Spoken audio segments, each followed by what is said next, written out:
Je me suis réveillé sur une plage inconnue, la bouche pleine de sable, la tête qui tourne. Ma femme était debout sur un bateau au loin, elle m'a regardé droit dans les yeux et a crié « Adieu, minable ». Puis elle a disparu à l'horizon, me laissant pour mort. Soyez honnête, qui parmi vous aurait gardé la tête froide en découvrant que la personne qu'on aime mène une double vie sous votre propre toit? Vous auriez encaissé ou explosé. Je m'appelle Thomas, j'ai 47 ans. Je vis à Marseille, dans le 8e, pas loin du Prado. Je travaille dans l'import-export depuis plus de 15 ans, surtout avec des clients italiens et espagnols. J'ai toujours cherché la stabilité, pas les vagues. Avec Claire, on était mariés depuis 20 ans. Pas d'enfants, mais une routine bien carrée, réveil à 6h30, café noir pour moi, thé vert pour elle, chacun son journal sur la tablette, parfois un mot, souvent le silence. Le soir, Netflix, une assiette de pâtes, et au lit avant 22h30. Rien d'extravagant, rien d'alarmant. On partait en vacances 2 fois par an, toujours planifié des mois à l'avance, parfois en Grèce, parfois en Sicile, jamais très loin. Cette année-là, Claire a insisté pour une croisière. Je n'aime pas la mer, mais elle avait déjà réservé. Ça nous changera, tu verras. J'ai suivi, comme d'habitude. En y repensant, il y avait des signes. Des trucs que je n'ai pas voulu voir. Claire passait beaucoup de temps sur son téléphone, elle fermait vite l'écran quand j'entrais dans la pièce. J'ai surpris quelques messages, des prénoms inconnus, toujours effacés dans les minutes qui suivaient. Les relevés de compte montraient des virements de 100, 200 € vers des comptes dont je n'ai jamais entendu parler. Quand je lui demandais, elle me disait, c'est pour une association, ou, j'ai fait un achat groupé avec les collègues. Je n'ai pas creusé. Elle s'est aussi mise à écouter des podcasts bizarres, des trucs sur la survie, les sacs d'évacuation, les techniques pour disparaître. Je me moquais gentiment, elle riait, puis passait à autre chose. Je croyais que c'était juste une nouvelle marotte, comme la fois où elle s'était inscrite à un atelier de céramique sans jamais finir un seul bol. À l'époque, tout ça me semblait anodin. On se dit toujours qu'on connaît la personne avec qui on vit. Ce n'est qu'après, sur cette plage, que j'ai compris que tout était déjà en place, et que moi, je n'avais rien vu venir. Le 3e jour de la croisière, j'ai remarqué que Claire ne tenait pas en place. Elle passait son temps à regarder son téléphone, à jeter des coups d'œil autour d'elle, à marmonner qu'elle avait mal à la tête. Je lui ai demandé si ça allait, elle m'a répondu sans lever les yeux, « Ça va, c'est juste la mer », j'ai haussé les épaules, pas envie de lancer un débat. Depuis Paris, elle n'était pas comme d'habitude, mais j'ai mis ça sur le compte du changement d'air.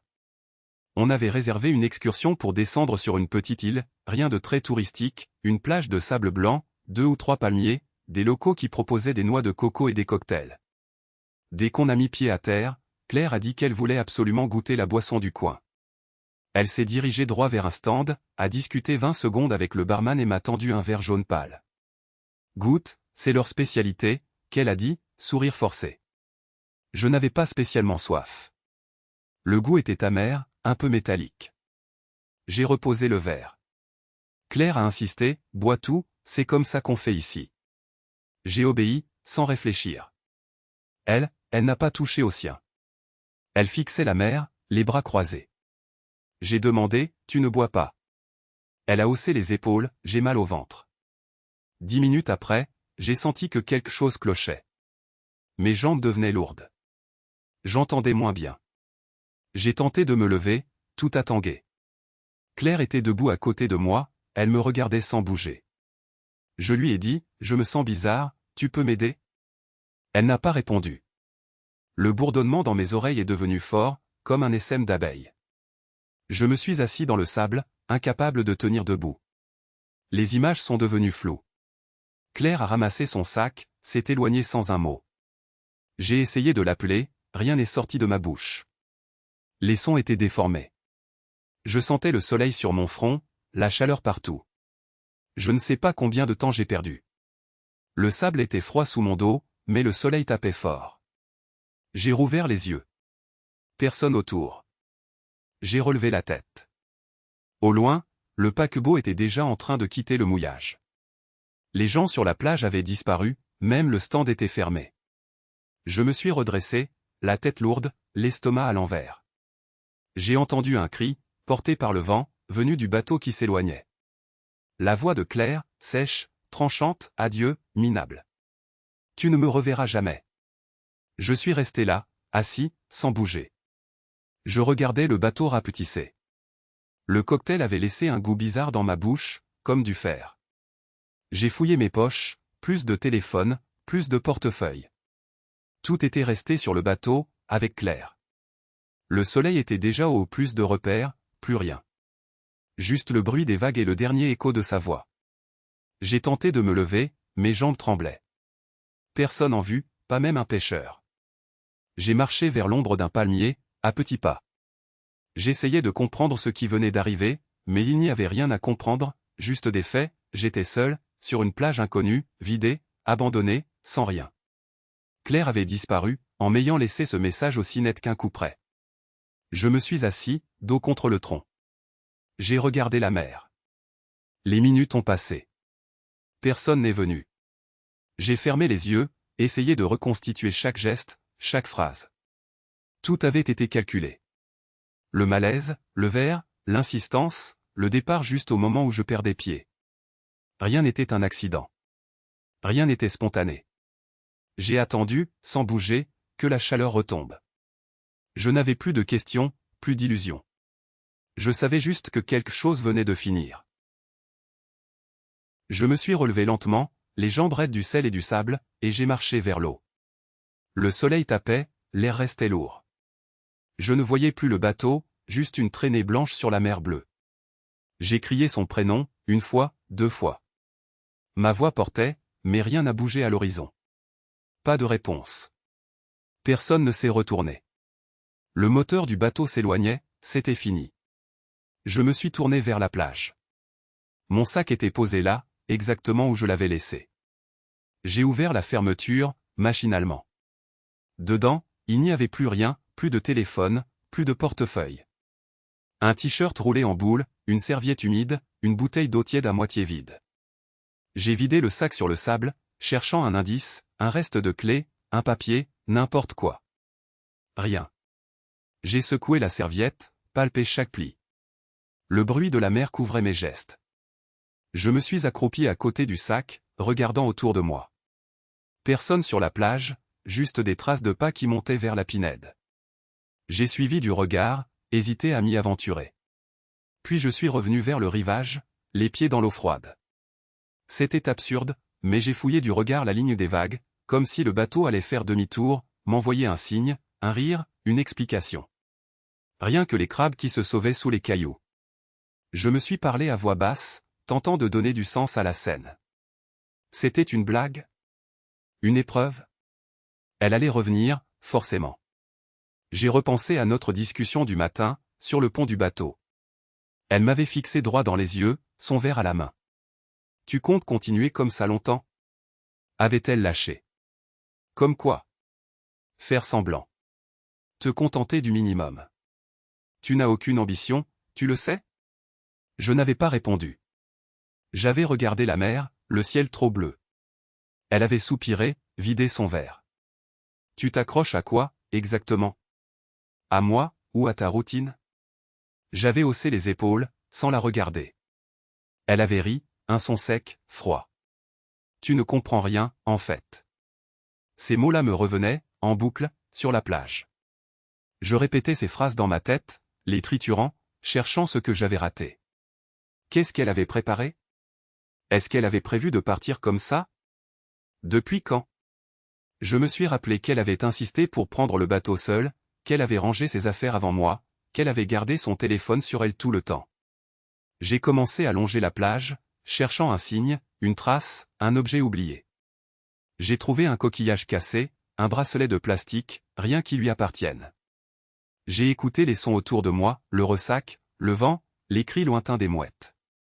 Personne ne venait, personne ne me cherchait.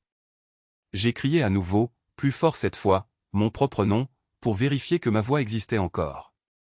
J'ai sorti la bouteille d'eau, bu une gorgée, puis je l'ai reposée. J'ai pensé à ce que je devais faire. Attendre? Marcher jusqu'au village? Je n'avais pas de papier, pas d'argent, pas de téléphone. J'ai ressenti une sorte de vide, pas de colère, juste une série de gestes à faire. J'ai ramassé la serviette, remis le t-shirt. J'ai regardé la mer, longtemps. Elle ne revenait pas. Je me suis assis sur le sable, les bras autour des genoux. J'ai fermé les yeux. La scène du bateau, sa voix, ses reproches. Tout prenait une couleur différente maintenant. Ce n'était pas une dispute. C'était une décision. J'ai compris qu'elle ne reviendrait pas. J'ai attendu là, sans bouger, jusqu'à ce que le soleil commence à baisser. Les crabes sont ressortis, indifférents. J'ai pensé à la suite, froidement. Je savais ce que je devais faire. J'avais besoin de m'abriter. La pluie s'était levée d'un coup, brutale, froide. Je suis sorti du sentier, j'ai longé la lisière du bois. Pas de réseau, pas de voix, seulement le bruit de l'eau sur les feuilles et mes pas dans la boue. À une vingtaine de mètres, j'ai repéré une vieille pierre plate, posée en biais, assez grande pour protéger un sac. Je me suis accroupi pour vérifier si je pouvais m'installer dessous quelques minutes. En tentant de dégager un peu la mousse, j'ai senti quelque chose de dur, pas naturel, sous mes doigts. J'ai tiré, doucement. C'était une enveloppe transparente, plastifiée, soigneusement fermée. Pas mouillée, pas sale. J'ai hésité. J'ai regardé autour de moi. Rien. Personne. Même les oiseaux s'étaient tus. J'ai ouvert l'enveloppe. À l'intérieur, une feuille pliée en deux et une photo. J'ai reconnu l'écriture avant même de lire. Claire. Son, C, toujours arrondi, le, T, barré trop haut. J'ai déplié la note, lentement. Les mots étaient simples, sans rature. Si tu lis ceci, c'est que tu es encore vivant. Mais tu ne le resteras pas longtemps. Tu méritais mieux, mais pas avec moi. J'ai lu 3 fois. La phrase tournait en boucle, sèche, logique, sans appel. Pas de « je t'aime », pas d'excuses, pas même de signature. Je suis resté accroupi, la feuille dans une main, l'enveloppe dans l'autre. J'ai senti mon cœur ralentir, comme si mon corps comprenait avant ma tête. J'ai pris la photo. Claire, évidemment. Bras dessus bras dessous avec un homme que je n'avais jamais vu. Barbe courte, sourire aux dents serrées. Photo prise devant la vieille grange en bois, celle près du parking où on s'était garé la veille. Elle portait le même blouson que le matin. Lui, un sac de rando accroché à l'épaule. Ils avaient l'air proches. Intimes. La photo n'était pas floue. Pas volée. Mise en scène. Ils regardaient tous les deux l'objectif, le même sourire discret. Derrière eux, la voiture de Claire. Ma voiture. J'ai regardé le dos de la photo. Rien. Pas de date. Juste une trace de doigt, un peu de terre. J'ai repensé aux heures d'avant, à la façon dont Claire avait insisté pour qu'on prenne ce chemin, à son air absent au petit déjeuner, aux SMS qu'elle avait effacés sans me regarder. Je n'avais rien vu venir. Je me suis assis sur la pierre, la pluie ruisselant sur ma capuche. J'ai lu la lettre une 4e fois. Tu ne le resteras pas longtemps. Je l'ai relu à voix basse. Pas de tremblement. Juste un vide, net. Je ne savais pas si elle parlait de moi, de nous, d'un accident prévu, d'un piège. Tout ce que je savais, c'est qu'elle avait prévu ce moment. L'enveloppe n'était pas tombée là par hasard. Elle avait pris le temps de plastifier la lettre, de choisir l'endroit, de s'assurer que je la trouve. Le message n'était pas pour un autre. Il était pour moi. J'ai rangé la lettre et la photo dans ma poche intérieure. J'ai regardé la forêt autour. Tout était plus net, plus froid. Je me suis rappelé la veille, Claire qui s'éloigne pour vérifier la météo, son sourire forcé quand elle revient, la façon dont elle avait repoussé ma main sous la table. J'ai compris. Ce n'était pas une histoire d'amour qui se termine mal. C'était un plan. Une mise à l'écart. J'ai ressenti une fatigue, pas une peur. Comme si chaque minute d'avant s'était transformée en preuve. Je ne savais pas qui était l'homme. Je ne savais pas pourquoi ils avaient choisi ce jour, cet endroit. Mais je savais que je n'étais plus une variable dans leur équation. Je suis resté là, à écouter la pluie, la lettre contre ma poitrine, la photo serrée dans la main. J'ai pensé à rentrer. À la confronter. Mais je n'ai pas bougé. Pas tout de suite. J'ai attendu que la pluie ralentisse. Je me suis relevé. J'ai jeté un dernier regard à la pierre, à l'endroit exact où l'enveloppe était cachée. Je savais maintenant que tout avait commencé plus tôt que je ne l'avais cru. Dans cette forêt, sous la pluie, j'ai compris que la vérité était là, plastifiée, froide, indiscutable. J'ai passé le reste de la nuit à écouter la mer. Je n'ai pas dormi. J'ai attendu que le ciel commence à pâlir pour agir. J'ai rassemblé les affaires que Claire avait laissées. Son sac, ses vêtements, rien d'important. Aucun signe qu'elle comptait revenir. J'ai vérifié ma gourde, juste un fond d'eau. La soif m'a frappé d'un coup, mais j'ai repoussé l'envie de boire. Je savais qu'il fallait économiser. Je me suis levé, j'ai marché jusqu'à la lisière de la jungle. Pas de chemin, juste des herbes hautes et le bruit des insectes. J'ai cherché une branche solide, assez longue pour servir d'appui ou de défense. J'ai découpé des feuilles de cocotier. J'ai commencé à assembler un abri, rien de sophistiqué. Quelques branches croisées, des feuilles tressées grossièrement, coincées entre deux rochers. C'était pas confortable, mais ça coupait le vent. J'ai pris mon t-shirt, je l'ai déchiré en bandes pour attacher les jointures. Les gestes étaient mécaniques. Je ne pensais pas à Claire, pas à la raison de ma présence ici. Juste à tenir. J'ai fait le tour de la plage, lentement, en observant chaque recoin. J'ai trouvé des traces de passage, un vieux tesson de bouteille, des morceaux de plastique, des restes de feu. Plus loin, presque enterré dans le sable, une petite boîte en fer blanc. Je l'ai ouverte avec précaution. À l'intérieur, une vieille boîte à pharmacie, usée, couverte de sable. Il est resté quelques comprimés, pas grand-chose. 2 cachets de paracétamol, un pansement, une mini-pince à épiler rouillée, et un briquet orange, presque vide. J'ai secoué le briquet. Il a faiblement cliqué, une petite flamme est apparue puis s'est éteinte. Je l'ai rangé dans ma poche, sans rien dire. C'était peu, mais ça pouvait servir. J'ai pris le pansement. Je l'ai inspecté, il collait encore. Je suis retourné à l'abri, j'ai compté ce que j'avais, une gourde, 2 cachets, un pansement, un briquet, quelques morceaux de tissu, et les feuilles. J'ai aligné les objets sur le sable. Je savais qu'il fallait garder la tête froide. J'ai cherché un morceau de bois plat, assez lisse pour écrire. J'ai découpé une feuille de cocotier, et avec un bout de charbon trouvé dans les cendres d'un ancien feu, j'ai commencé à écrire. Premier jour. J'ai noté l'heure, les ressources, la météo, la direction du vent. J'ai dessiné un plan du rivage, les endroits où j'avais trouvé des traces, les zones où je pourrais chercher de l'eau. Je me suis assis. J'ai regardé la mer, droit devant. Rien à l'horizon. Pas de bateau, pas de bruit humain. J'ai repris la gourde, j'ai bu une gorgée minuscule. J'ai refermé tout de suite, serrant le bouchon. J'ai senti la colère monter, mais elle est retombée aussi vite. J'ai pensé à Claire, à son visage juste avant qu'elle parte. Elle n'a pas hésité. Pas un mot, pas un regard. Juste la décision froide de me laisser là. J'ai compris que la colère ne me servirait à rien.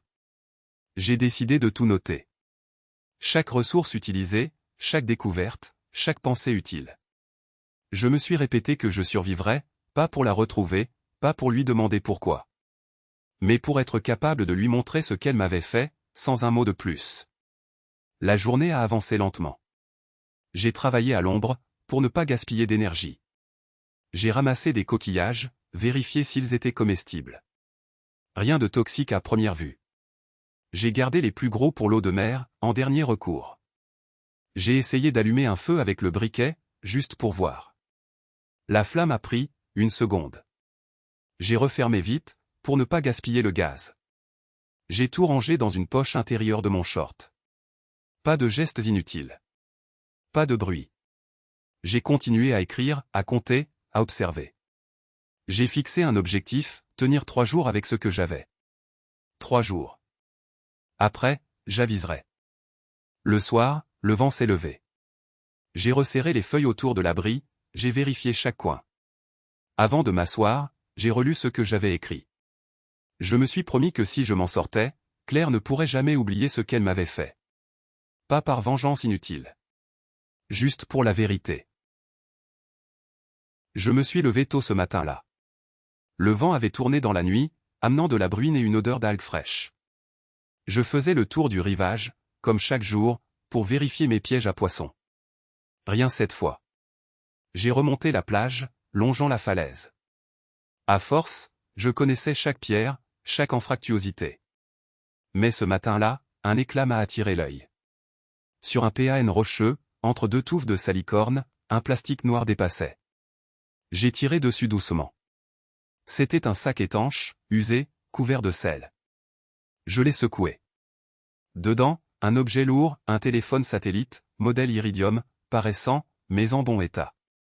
J'ai vérifié l'écran. Il s'est allumé, faible lueur. Batterie presque à plat, mais pas morte. Je me suis assis sur la pierre, le sac posé à côté. J'ai cherché le menu message. Il y avait 2 conversations enregistrées. La première, banale, météo, point GPS, rien d'important. La seconde, avec un nom que je connaissais trop bien, Claire. J'ai ouvert. Les messages n'étaient pas nombreux, mais clairs. Le dernier reçu datait d'un peu plus d'1 mois. Tout est prêt. Il ne se doutera de rien. L'expéditeur, un numéro étranger. Claire avait répondu, t'inquiète pas, c'est bon. Je fais diversion. J'ai relu plusieurs fois, vérifiant la date, l'heure, le numéro. Je connaissais le style de Claire, ses abréviations, même ses fautes de frappe. C'était bien elle. Son prénom n'apparaissait pas, mais le ton était le sien. Et il ne se doutera de rien. Je me suis rappelé sa façon de me répéter que je devais lui faire confiance, que j'imaginais des choses. J'ai continué à faire défiler. Plus haut dans la conversation, d'autres messages. Tu as ce qu'il faut pour l'éloigner. Oui, il ne posera pas de questions. Des plans, des rendez-vous, des phrases courtes, comme si tout devait rester secret même sur ce canal. Je me suis arrêté là, le téléphone posé sur mes genoux. J'ai levé les yeux vers la mer, cherchant à comprendre. Ce n'était plus seulement des doutes, ou un sentiment vague. C'était une preuve, écrite, froide, sans détour. J'ai repensé à la photo trouvée dans la grotte, à la montre dans le sable. Maintenant, il y avait ce téléphone, ces messages, ce dialogue qui confirmait tout. Quelqu'un d'autre était impliqué. L'homme de la photo, sans doute. Claire n'agissait pas seule. Tout était préparé, orchestré. Je me suis demandé depuis combien de temps. Depuis le départ? Ou seulement ces dernières semaines? Le téléphone a clignoté, indiquant la batterie faible. J'ai cherché à voir s'il pouvait capter un signal. Rien. Trop loin du continent, aucun réseau.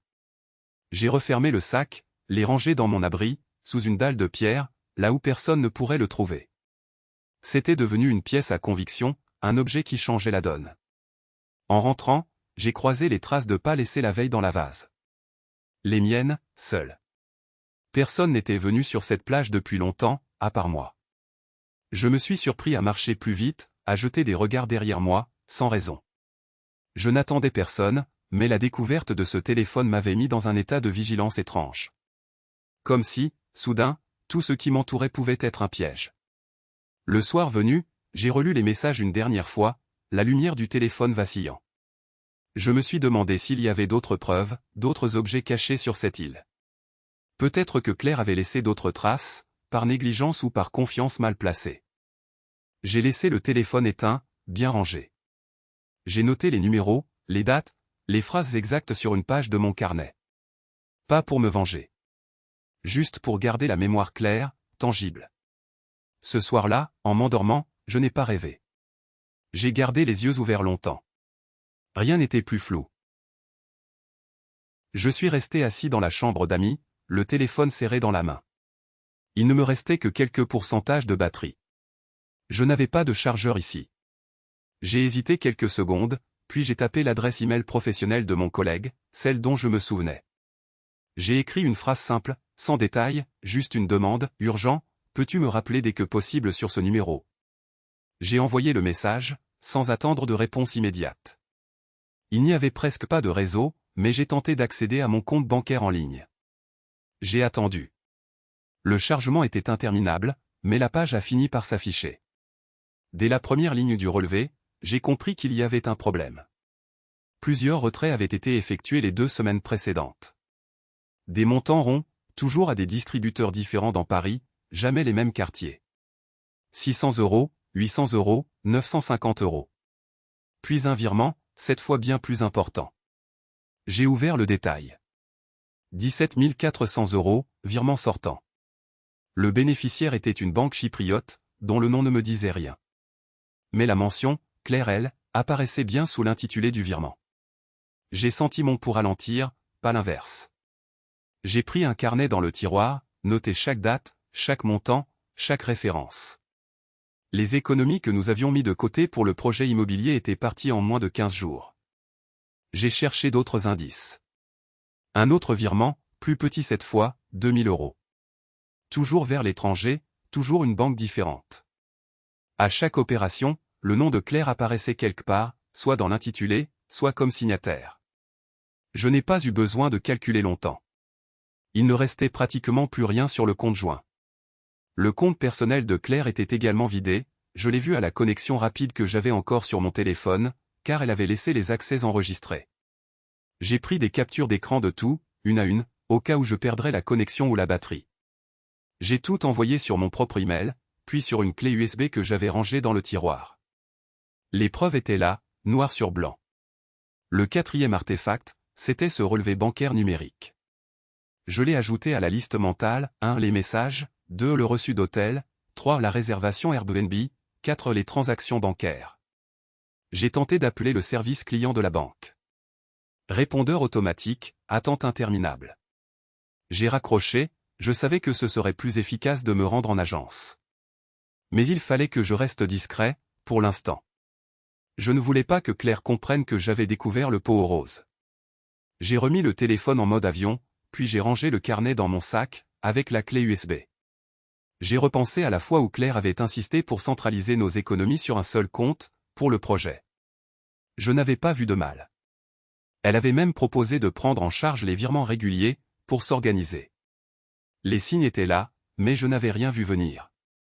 Maintenant je voyais tout d'un coup, comme si la lumière venait de s'allumer dans une pièce fermée. J'ai ouvert la fenêtre. L'air était lourd, presque étouffant. J'ai écouté les bruits de la rue, quelques voix, un klaxon. J'ai regardé l'heure. Il était presque 2 heures du matin. Je savais que Claire n'était pas chez sa mère, comme elle l'avait prétendu.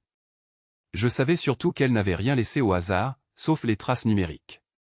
Personne ne pense jamais au relevé bancaire, pas vraiment. Sauf ceux qui cherchent à se couvrir, ou à accuser. Mon téléphone a vibré. C'était une notification de ma boîte mail, le message venait de partir. Plus rien à faire pour ce soir. J'ai éteint l'appareil, posé la tête contre le mur. J'ai attendu, sans rien dire, que le jour se lève. Je regardais l'écran, les yeux sur les mouvements du compte joint. Je les avais déjà parcourus 20 fois, mais cette fois, c'était différent. J'étais fatigué, j'avais la tête lourde, mais un détail, minuscule, a accroché mon regard. Le nom d'une société, dans l'intitulé d'un virement, Société Giraud et Associés. Ce nom, je l'avais vu passer des dizaines de fois, mais jamais dans ce contexte. C'était un ancien client à moi, il y a 3 ans. Un type discret, trop discret. À l'époque, certains collègues avaient fait courir des rumeurs sur lui, des histoires de blanchiment. La boîte avait mauvaise réputation dans les milieux financiers locaux. J'avais gardé ses coordonnées, plus par habitude que par intérêt. Je me suis redressé dans ma chaise, j'ai agrandi la ligne du virement. Montant, 8200 €. Date, 2 semaines après la fuite de Claire. Destinataire, Giraud et Associés. Sur le coup, j'ai repensé à la dernière fois où j'avais vu Claire, le soir où elle m'a dit qu'elle avait besoin de prendre l'air et qu'elle partirait chez une amie. C'était le lendemain de cet étrange appel de mon ancien client, une conversation qui n'avait pas mené à grand-chose. Je n'avais jamais fait le lien. J'ai fermé les yeux une seconde. Tout s'est mis à s'aligner. Claire avait vidé le compte, c'était évident. Mais elle avait aussi utilisé mes réseaux pour planquer l'argent. C'était ça, son plan. Elle avait fouillé dans mes contacts, elle avait trouvé quelqu'un de louche mais assez discret pour faire disparaître une grosse somme sans attirer l'attention.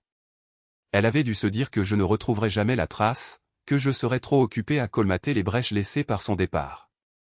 J'ai attrapé mon téléphone. J'ai cherché dans mes anciens SMS, ceux échangés à l'époque avec Giraud. Il n'y en avait pas beaucoup, mais assez pour retrouver son numéro. J'ai hésité à l'appeler. J'ai finalement envoyé un message court, « Bonjour, ici Jérôme. J'aimerais parler d'une transaction récente. Vous avez 5 minutes ? » Je n'ai rien ajouté. Pas de détails, pas de menaces. Je n'ai pas eu de réponse tout de suite. J'ai attendu, l'écran allumé devant moi. Au bout de 15 minutes, le téléphone a vibré. Un SMS, appelez-moi demain matin. Pas avant. J'ai relu le message, j'ai posé le téléphone. Je savais déjà que Giro savait. Et je savais aussi que je tenais Claire. Le lendemain, à 8 heures, j'ai appelé. Il a décroché au bout de 2 sonneries. Il avait la voix sèche, nerveuse. Oui. C'est Jérôme. J'ai vu un virement de mon compte, vers votre société. Vous pouvez m'expliquer? Je ne parle pas de ça au téléphone. Je ne veux pas d'ennui, Giro. Je veux juste comprendre. Silence. Il a repris. C'est ta femme. Elle m'a contacté. Elle voulait transférer de l'argent, discrètement. Elle m'a dit que tu étais d'accord. Je n'étais pas d'accord. Nouveau silence. On sentait qu'il pesait chaque mot. Je ne veux pas de problème, Jérôme. Je n'ai rien fait d'illégal. Elle avait tous les accès, les codes. Je peux te montrer les mails si tu veux. J'ai noté l'adresse qu'il m'a donnée. J'ai raccroché sans rien ajouter. J'avais ce qu'il me fallait. Claire avait utilisé Giro pour blanchir l'argent. Elle avait pris tout ce qu'elle pouvait, et elle avait pensé que je ne pourrais rien prouver. Mais elle s'était servie d'un de mes anciens clients, quelqu'un dont je connaissais les habitudes, les failles, les secrets. Elle croyait avoir tout calculé. Elle n'avait pas prévu que je retrouverais la trace, aussi vite. Je me suis senti calme, presque froid. Elle avait bâti sa fuite sur le seul terrain où je connaissais chaque pierre. Le rapport de force venait de changer, sans un mot de plus. Je me suis levé tôt, avant l'aube. Dans la chambre, Claire dormait encore, dos tourné, respiration régulière. Je me suis glissé hors du lit, pieds nus sur le carrelage froid, pour ne pas la réveiller. Je suis allé jusqu'à la petite terrasse qui donnait sur la mer, le portable en main. J'ai vérifié le signal. Presque rien. Mais assez pour charger une page, parfois. Je me suis assis. J'ai sorti un carnet de la poche intérieure de mon sac, celui que j'utilisais rarement. J'ai commencé à y consigner des détails, horaires des allées et venues de Claire, les habitudes du complice, la position des caméras près de la marina, les allées désertes, les chemins secondaires que j'avais remarqués pendant nos promenades. J'ai aussi noté le code du portail, griffonné sur le mur à côté de la boîte aux lettres. Je notais tout, sans émotion, juste pour garder les faits frais, au cas où il faudrait agir vite. Chaque jour, je faisais semblant de participer, d'être le compagnon docile. Je riais aux blagues de Claire, j'acceptais les invitations à dîner. Parfois, elle me regardait un peu trop longtemps, comme pour sonder si je savais. Je ne réagissais pas. Je cuisinais, je répondais aux messages, je faisais en sorte de ne rien changer. Mais dans ma tête, tout était en train de se mettre en place, comme un puzzle.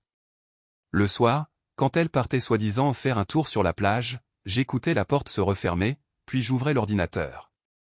Je compilais les preuves, la photo d'elle et du client, la lettre manuscrite où elle évoquait l'argent, les captures d'écran des virements envoyés vers ce compte inconnu à Chypre. J'ai tout rassemblé dans un dossier crypté. J'ai écrit un mail à Hervé, un ancien collègue resté à Marseille, celui qui m'avait déjà averti une fois des combines du client. Je n'ai pas tourné autour du pot. Hervé. Je t'écris parce qu'il y a urgence. J'ai des preuves que Claire est mêlée à une histoire louche, avec ce type que tu soupçonnais déjà. Je joins tout, photos, lettres, virements. Si tu ne me vois pas revenir vendredi, envoie ça à la police. Ne réponds pas par mail, appelle-moi si besoin. J'ai joint la photo prise sur le port, où on distingue Claire, main dans la main avec l'homme, un air de connivence qui ne laisse pas de place au doute. J'ai aussi joint les scans de la lettre où elle parlait d'opportunités à saisir pendant que l'autre, donc moi, dort, et les relevés bancaires où les montants disparaissent à quelques minutes d'intervalle, toujours vers le même IBAN. Le problème, c'est la batterie. Mon portable affichait 9%. J'ai activé le mode avion, je l'ai rallumé juste pour transférer les fichiers, puis désactivé le Wi-Fi, puis j'ai attendu. La connexion était mauvaise. J'ai vérifié la barre de chargement, la pièce jointe restait bloquée à 72%. J'ai attendu, le cœur normal, pas d'accélération. J'ai juste observé. J'ai entendu un bruit derrière la cloison. Claire s'est levée, sans doute pour aller aux toilettes. J'ai refermé le carnet, glissé le portable dans ma poche, reprit un air neutre et traversai le salon pour me servir un verre d'eau. Elle ne m'a rien dit, juste croisé mon regard dans le noir, puis refermé la porte. Quand j'ai senti que c'était calme, je suis retourné sur la terrasse. 6% de batterie. J'ai bougé le portable, cherché la meilleure réception. J'ai relancé l'envoi. Cette fois, c'est passé. Message envoyé. J'ai attendu la confirmation, puis j'ai supprimé tous les fichiers du portable, vidé la corbeille, retiré la carte SIM, et je l'ai cachée dans la doublure de mon sac. Je n'ai rien gardé sur moi, sauf le carnet. Je suis resté là un moment, à regarder la mer Noire. Aucun soulagement. Juste l'impression d'avoir fait ce qu'il fallait. J'ai replié le carnet, j'ai repris ma routine comme si de rien n'était. Claire n'a rien vu. Le plan était en marche. Plusieurs semaines se sont écoulées sur l'île. Les jours se ressemblaient, rythmés par le vent, la chaleur, les rations comptées. Je n'attendais plus grand-chose, j'avais accepté l'idée que je ne pourrais compter que sur moi-même. La radio bricolée ne captait rien, pas même un souffle de voix humaine. Je ne dormais plus vraiment, je sombrais puis je me réveillais, chaque bruit me ramenant à la réalité. Un matin, alors que je refaisais le tour de la plage pour la 100e fois, j'ai aperçu une silhouette à l'horizon. Un point gris, qui avançait lentement, plus gros qu'un simple voilier. J'ai couru vers la cabane, attrapé le miroir de la boîte à pharmacie, un réflexe que j'avais gardé, même si je n'y croyais plus. J'ai commencé à faire des signaux, méthodiquement, sans me poser de questions. Le soleil cognait fort, la lumière se reflétait sur le miroir en éclats nets, précis. J'ai continué, bras tendus, sans pause, jusqu'à ce que le cargo semble légèrement infléchir sa trajectoire. Le navire s'est approché, assez pour que je distingue les couleurs du pavillon, le bruit sourd des moteurs, la silhouette des hommes accoudés au bastingage. J'ai continué les signaux, le cœur neutre, sans rien espérer, mais sans m'arrêter. Après ce qui m'a semblé une éternité, un Zodiac a été mis à l'eau. 2 hommes sont descendus, l'un tenait un mégaphone. « Vous allez bien ? » ?»« Ça va. J'ai besoin d'aide. » Ils m'ont observé quelques secondes, échangé un regard. Je suis resté droit, sans paniquer, sans baisser les yeux. Ils ont accosté, m'ont tendu la main, puis ils m'ont fait grimper à bord du Zodiac. Une fois sur le pont du cargo, ils m'ont donné de l'eau, une couverture, posé quelques questions. J'ai donné mon prénom, pas plus. J'ai dit que j'avais été abandonné, que j'avais besoin d'être rapatrié. J'ai gardé le silence sur tout le reste. Pas un mot sur la raison de ma présence, ni sur les documents cachés dans la doublure de ma veste. J'ai observé, attendu, répondu le strict nécessaire. Les membres d'équipage parlaient entre eux, certains tentaient de deviner mon histoire. Je restais assis près du bastingage, à fixer la mer, le regard vide. Arrivé à Marseille, j'ai été pris en charge par les autorités portuaires. Contrôle d'identité, question de routine. J'ai répété ma version simple, sans détail. Une fois seul dans une salle d'attente, j'ai demandé à passer un appel. J'ai composé le numéro de mon avocat. Sa voix était froide, mécanique. C'est moi. J'ai les preuves. Où êtes-vous ? Marseille. Je vous attends au commissariat. Il est arrivé en moins d'1 heure, accompagné d'un officier de police. J'ai remis la clé USB, les copies de contrat, les enregistrements audio. Tout était rangé, daté, répertorié. Mon avocat a pris soin de tout inventorier sous les yeux du policier.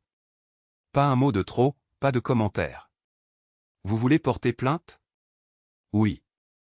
Le policier a hoché la tête, pris ma déposition. J'ai raconté ce que je savais, en m'en tenant aux faits. Le nom du commanditaire, les montants, les transferts. Pas d'émotion. Mon avocat a ajouté quelques précisions, transmis la liste des contacts. Le dossier a été enregistré, puis transféré au service compétent. Dans le couloir, avant de partir, le policier m'a demandé si je craignais pour ma sécurité. Non. Je veux juste que la vérité sorte. Au bout de 2 jours, j'ai été convoqué au commissariat. On m'a expliqué que l'enquête était lancée, que mes éléments étaient concordants. Grâce aux documents, le dossier avait été transmis à Interpol, les mouvements bancaires passaient par plusieurs pays, les noms apparaissaient dans d'autres enquêtes en cours. Je n'ai pas cherché à savoir où en étaient les autres.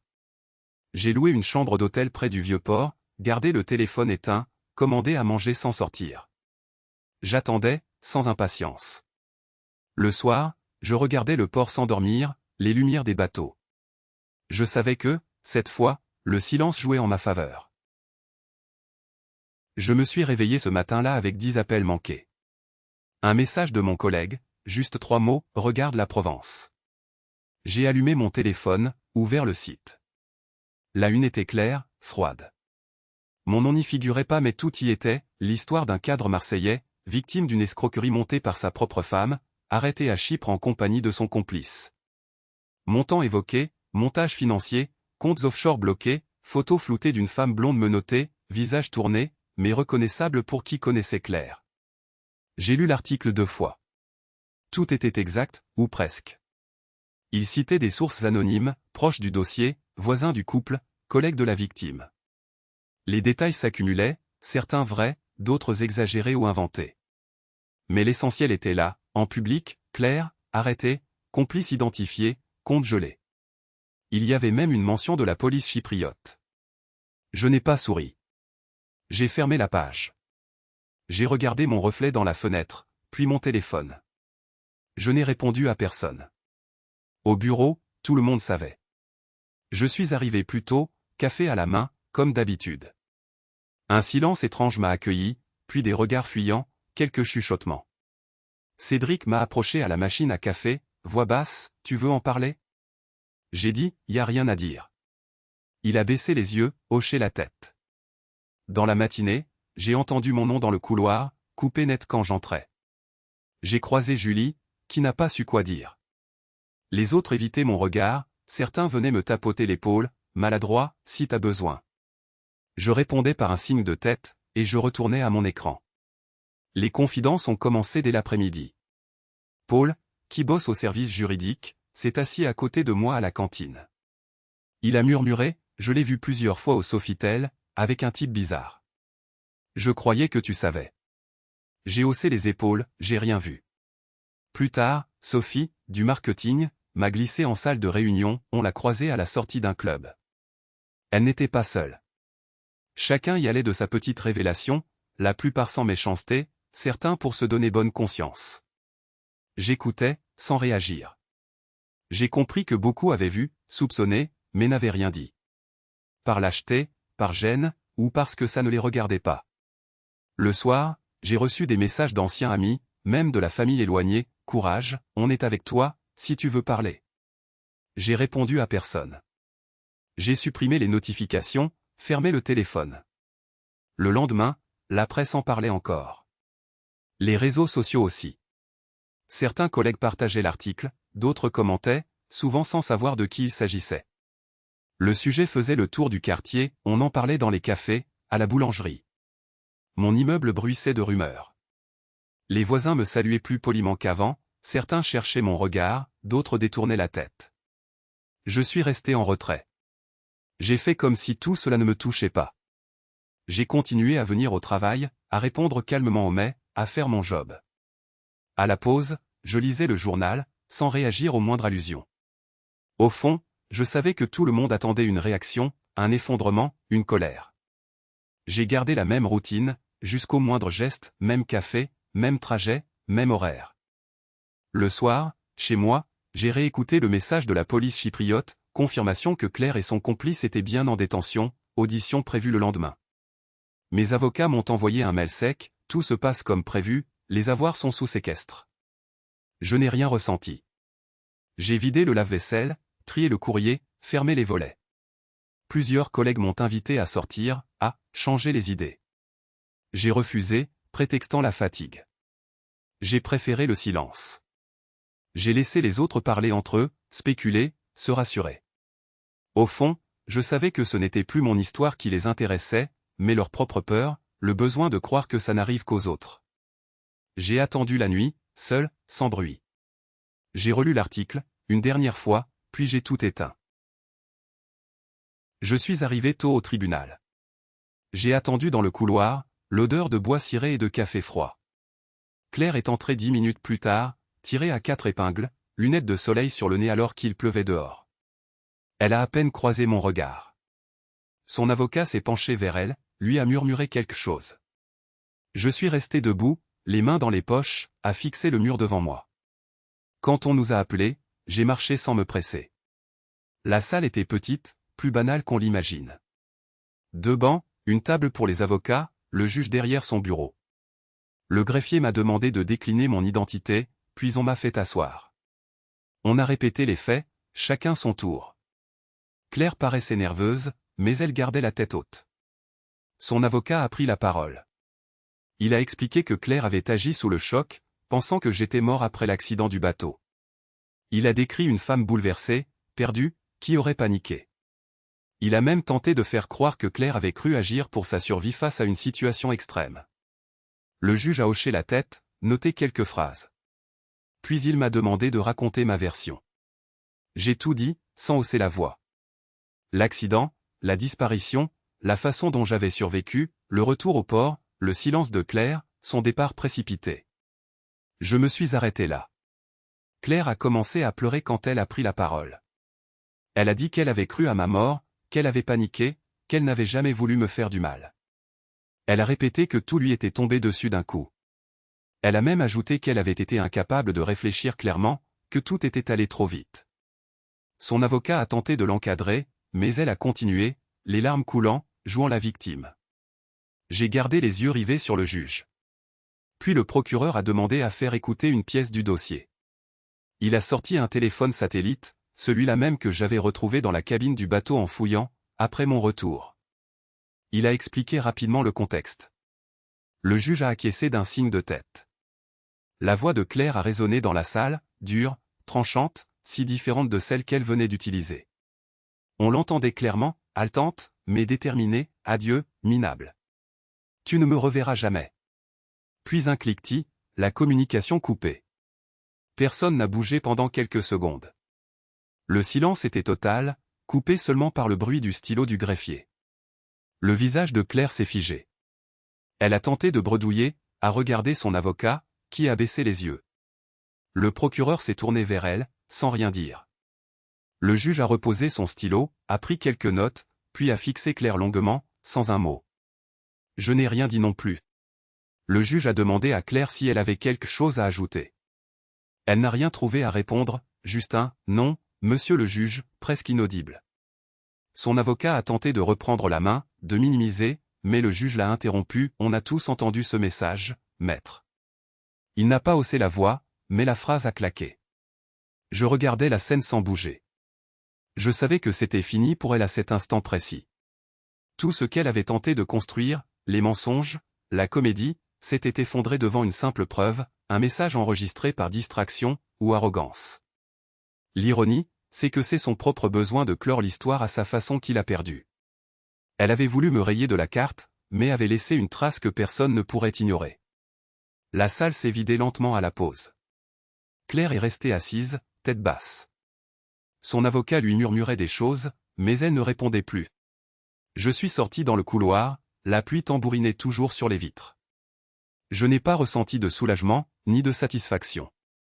Seulement cette impression que tout venait de basculer, calmement, sans éclat. Je n'ai pas assisté au verdict. Je savais déjà comment ça finirait, et je n'avais plus rien à attendre de ce tribunal. Le matin où le jugement devait tomber, j'ai éteint mon téléphone. J'ai vidé la boîte mail liée à l'affaire. J'ai pris les clés de la maison, les ai posées sur la table du salon, puis j'ai refermé la porte sans me retourner. Quelques jours avant, j'avais fait ce qu'il fallait. J'ai pris rendez-vous avec le notaire. Il m'a tendu les papiers, l'air pressé. Il m'a expliqué 3 fois qu'il fallait signer ici, puis là. J'ai signé. Je n'ai pas posé de questions. La maison était vendue à un couple venu de Lille. Ils n'ont rien demandé sur l'histoire. Ils voulaient juste un jardin et une cuisine assez grande pour leurs enfants. J'ai vidé le garage, rendu la place de parking. J'ai trié les meubles, gardé le strict minimum, un matelas, une table, 2 chaises, un carton de vêtements. J'ai laissé le reste sur place, pour l'agence ou le prochain propriétaire. La banque m'a appelé. J'ai dit, virez tout sur le compte courant, fermez le livret. Le conseiller a demandé, vous êtes sûr? J'ai répondu, oui. Il a hésité, puis il a exécuté. J'ai changé les mots de passe, supprimé les alertes automatiques. L'argent n'avait plus la même valeur qu'avant. Ça servait juste à payer le déménagement, le nouveau dépôt de garantie, 2 mois de course. Je suis parti tôt, un lundi matin. Personne n'a vu la camionnette. Personne n'a demandé si j'avais besoin d'aide. Je n'ai laissé aucune lettre, aucun mot. Les voisins n'ont pas cherché à comprendre.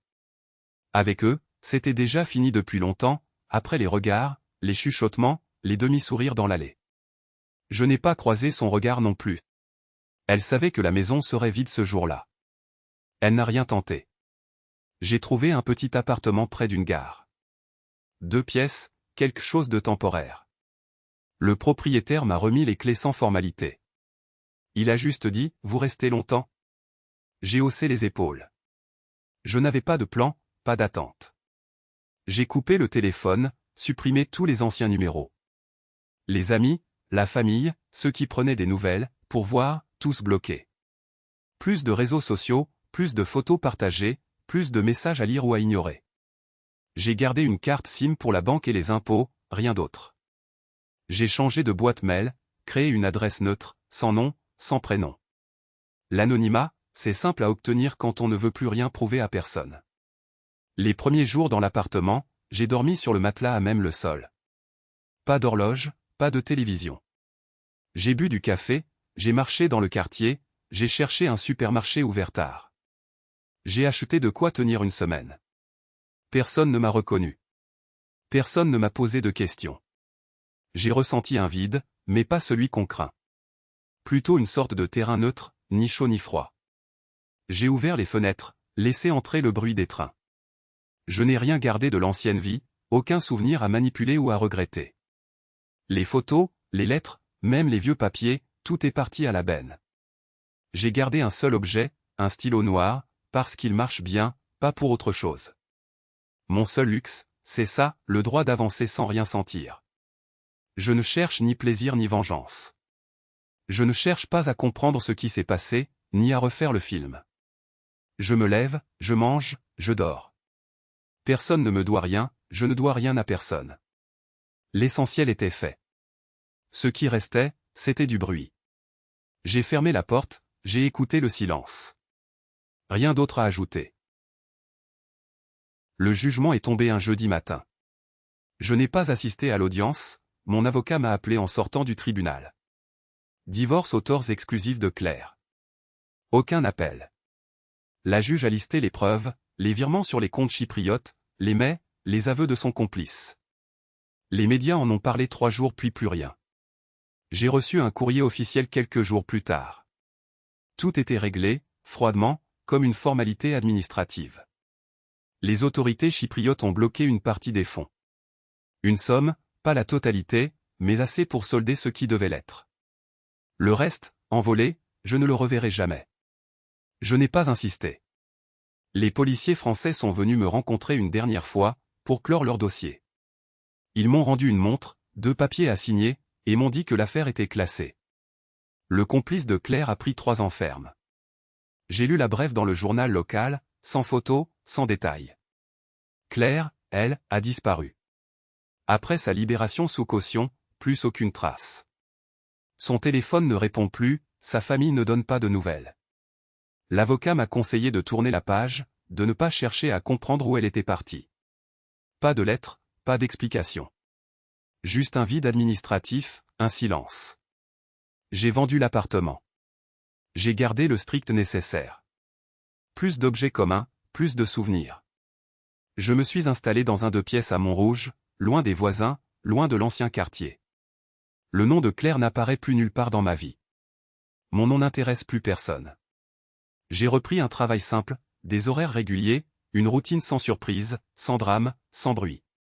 1 an après, tout a changé, mais rien n'a vraiment bougé. Je marche souvent dans le vieux port, la nuit, quand la ville ralentit et que les terrasses se vident. Mon visage se fond dans la foule. Plus personne ne me regarde trop longtemps. J'ai vendu l'appartement. J'ai quitté le quartier, pris un petit 2 pièces un peu plus loin, assez haut pour voir la mer. Le matin, je bois mon café debout, sans bruit autour de moi. Je ne cherche plus de réponse. Il m'arrive de repenser à ces jours sur l'île, quand tout était réduit à l'essentiel. Je me souviens du silence, du goût du sel sur la peau, des gestes précis pour allumer un feu ou couper du bois.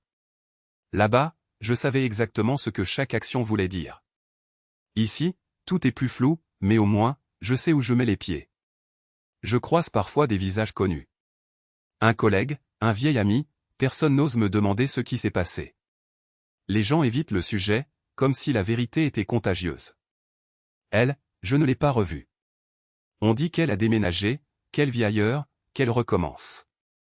Je n'ai pas cherché à vérifier. Je n'ai ni rancune, ni regret.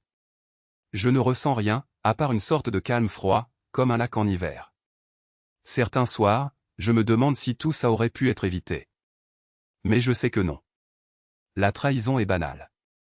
La justice, elle, ne fait pas de bruit. Elle passe, elle taille, elle disparaît. Je continue d'avancer, sans trace, comme tout le monde. Voilà comment une simple suite de faits peut retourner toute une vie, sans éclat ni cri. Trahir, c'est rarement spectaculaire. C'est souvent une suite de silences, de regards détournés, de messages supprimés.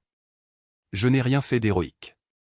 J'ai juste suivi la logique, pesé chaque mot, chaque action, jusqu'à ce que la vérité s'impose. Certains diraient que j'aurais pu pardonner, ou au moins parler plus tôt.